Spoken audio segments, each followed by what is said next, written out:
આગામી 21 જૂન આંતરરાષ્ટ્રીય યોગ દિવસની પૂર્વ તૈયારીઓના ભાગરૂપે અંકલેશ્વર શહેર તેમજ જીઆઈડીસી વિસ્તારમાં વિવિધ કાર્યક્રમોનું આયોજન કરવામાં આવ્યું હતું, જે અંતર્ગત 14 જૂન 2026ના રોજ બ્રહ્મકુમારી શક્તિનગર સેવા કેન્દ્ર દ્વારા એક ભવ્ય walk for peace and yoga યોજાઈ હતી.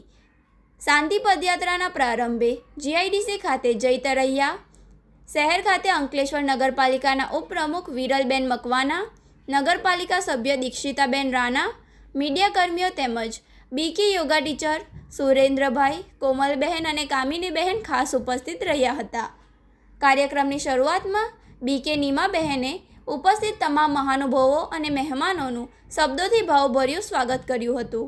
ત્યારબાદ આમંત્રિત મહેમાનોને લીલી ઝંડી બતાવીને શાંતિ પદયાત્રાને પ્રસ્થાન કરાવી હતી.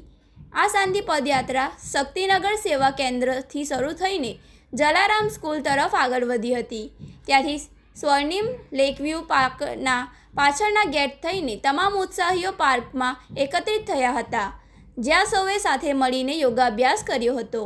યોગા સેશન પૂરો થયા બાદ પદયાત્રા પાર્કના આગળના ગેટથી નીકળી પરત શાંતિનગર ખાતે પહોંચી સંપન્ન થઈ હતી. આ રેલીમાં મોટી સંખ્યામાં સ્થાનિક રહીશો અને સંસ્થાના ભાઈ બહેનો જોડાયા હતા.